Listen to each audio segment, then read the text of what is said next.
Junior അഡ്വക്കേറ്റിനെ ക്രൂരമായി മർദ്ദിച്ച പ്രതി അഡ്വക്കേറ്റ് ബെയിലിൻ ദാസ് റിമാൻഡിലായി. തിരുവനന്തപുരം മജിസ്ട്രേറ്റ് കോടതിയാണ് ബെയിലിൻ ദാസിനെ ഈ മാസം 30 വരെ റിമാൻഡ് ചെയ്തത്. ബെയിലിൻ ദാസിന്റെ ജാമ്യ ഹർജിയിൽ വിധി പറയുന്നത് നാളത്തേക്ക് മാറ്റിയിട്ടുണ്ട്. ജാമ്യം നൽകരുതെന്ന് പ്രോസിക്യൂഷൻ ശക്തമായി ആവശ്യപ്പെട്ടു. ഗൗരവമായ കുറ്റകൃത്യമാണ് ബെയിലിൻ ദാസ് നടത്തിയിരിക്കുന്നതെന്ന് പ്രോസിക്യൂഷൻ വാദിക്കുകയും ചെയ്തു. എന്നാൽ പ്രകോപനം ഉണ്ടാക്കിയത് യുവ അഡ്വക്കേറ്റ് ആണെന്ന പ്രതിഭാഗവും വാദിച്ചു. റിമാൻഡ് ചെയ്ത ബെയിലിൻ ദാസിനെ തിരുവനന്തപുരം ഫോർട്ട് ആശുപത്രിയിൽ വൈദ്യ പരിശോധനയ്ക്കായി കൊണ്ടുപോയി.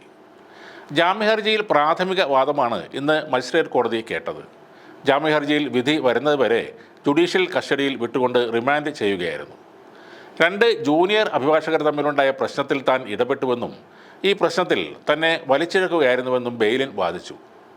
അതിനിടയിലുണ്ടായ സംഭവത്തെ പർവ്വതീകരിച്ചു കാണിച്ചതാണ്. ഇത് തീർത്തും ഒരു ഓഫീസ് സംബന്ധമായ പ്രശ്നം മാത്രമാണെന്നും പ്രതി ബെയിലിൻ വാദിക്കുകയുണ്ടായി. സ്ത്രീത്വത്തെ അപമാനിക്കണമെന്ന ഉദ്ദേശം തനിക്ക് ഉണ്ടായിരുന്നില്ല. അഡ്വക്കേറ്റ് ശ്യാമിലിയെ താക്കീത് ചെയ്യണമെന്ന് മറ്റൊരു അഭിഭാഷക ആവശ്യപ്പെട്ടിരുന്നുവെന്നും ബെയിലിൻ വാദിച്ചു. പള്ളിത്തുറയിൽ സുഹൃത്തിൻ്റെ വീട്ടിൽ ഒളിവിലായിരുന്ന പ്രതിയെ കഴിഞ്ഞ ദിവസമാണ് പോലീസ് അറസ്റ്റ് ചെയ്തത്. ഇന്നലെ രാത്രി 7 മണിയോടെ ഓൾട്ടോ കാറിൽ സഞ്ചരിക്കുന്നതിനിടെയാണ് ഡാൻസ് ഓഫ് സംഘവും തുമ്പ പോലീസും ചേർന്ന് ബെയിലിൻ ദാസിനെ പിടികൂടുന്നത്. സഹോദരൻ്റെ KL 19J7177 വണ്ടിയിൽ സഞ്ചരിക്കുമ്പോഴാണ് ഇയാൾ പിടിയിലായത്. അഭിഭാഷകരുടെ നീണ്ട നിര തന്നെയാണ് കോടതിക്ക് പുറത്തുനിന്ന് തടിച്ചുകൂടിയത്. ശംഖുമുഖം അസിസ്റ്റന്റ് കമ്മീഷണറും കോടതിയിലുണ്ടായിരുന്നു. അതേസമയം ബെയിലിൻ ദാസിനെ അറസ്റ്റ് ചെയ്തതോടെ തനിക്ക് നീതി ലഭിച്ചുവെന്ന് അഡ്വക്കേറ്റ് ശ്യാമിലി ജസ്റ്റിൻ പ്രതികരിച്ചു. തന്നെ അടിച്ചെന്ന് ബെയിലിൻ സമ്മതിച്ചു. അതോടെ തന്നെ തനിക്ക് നീതി ലഭിച്ചുവെന്നാണ് അഡ്വക്കേറ്റ് ശ്യാമിലി പറയുന്നത്.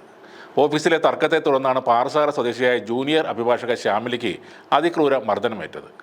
ഓഫീസിലെ ടൈപ്പിസ്റ്റിനെ അപമാനിച്ചെന്ന് പറഞ്ഞാണ് സീനിയർ അഭിഭാഷകനായ ബെയിലിൻ ദാസ് ശ്യാമിലിയെ മർദ്ദിച്ചത്. കള്ളത്തരത്തിലൂടെ എനിക്കൊന്നും നേടാനില്ല, നടന്നത് മാത്രമേ പറഞ്ഞുള്ളൂ, ചെയ്ത തെറ്റിനുള്ള ശിക്ഷ ലഭിച്ചാൽ മതിയെന്നും അഡ്വക്കേറ്റ് ശ്യാമിലി പറയുന്നു. അഡ്വക്കേറ്റ് ബെയിലിൻ ദാസ് CPM പ്രവർത്തകരാണെന്ന രീതിയിലുള്ള പ്രചാരണവും സോഷ്യൽ മീഡിയയിൽ ഇതിനിടെ ഉണ്ടായിരുന്നു. ഇടത് വിരുദ്ധ മാധ്യമങ്ങളൊക്കെ പൂന്തുറയിൽ CPM വാർഡ് മെമ്പറായി ബെയിലിൻ ദാസ് മത്സരിച്ച ഫോട്ടോ ഒക്കെ കൊടുത്തിരുന്നു.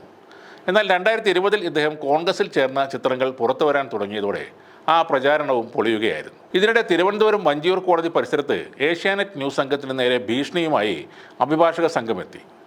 ജൂനിയർ അഭിഭാഷകയെ ക്രൂരമായി മർദ്ദിച്ച ബെയിലിൻ ദാസിനെ കോടതിയിൽ ഹാജരാക്കുന്ന വാർത്ത റിപ്പോർട്ട് ചെയ്യാനെത്തിയ ഏഷ്യാനെറ്റ് ന്യൂസ് സംഘത്തിന് നേരെയാണ് ഒരു വിഭാഗം അഭിഭാഷകരുടെ കയ്യേറ്റമുണ്ടായത്. വഞ്ചിയൂർ കോടതിക്ക് പുറത്തെ റോഡിലാണ് സംഭവം നടന്നത്. പോലീസ് ഉദ്യോഗസ്ഥർ നോക്കി നിൽക്കുകയായിരുന്നു അഭിഭാഷകരുടെ കയ്യേറ്റ ശ്രമവും അസഭ്യ വർഷവും. പൊതുറോഡിലാണ് തങ്ങൾ നിൽക്കുന്നതെന്ന് പറഞ്ഞിട്ടും അഭിഭാഷകർ ഭീഷണി തുടരുകയായിരുന്നു എന്നാണ് ഏഷ്യാനെറ്റ് സംഘം പറഞ്ഞത്. ബെയിലിൻ ദാസിനെതിരെ സമൂഹ മാധ്യമങ്ങളിൽ വലിയ രോഷം തന്നെ ഉയരുന്നുണ്ടെങ്കിലും ഏഷ്യാനെറ്റ് മാധ്യമ സംഘത്തെ കയ്യേറ്റം ചെയ്യാൻ ശ്രമിച്ചതിനെ കൂടുതൽ ആളുകളും ആ അഭിഭാഷകരെ അഭിനന്ദിക്കുന്ന കാഴ്ച കൂടിയാണ് അവിടെ കാണാൻ സാധിക്കുന്നത്.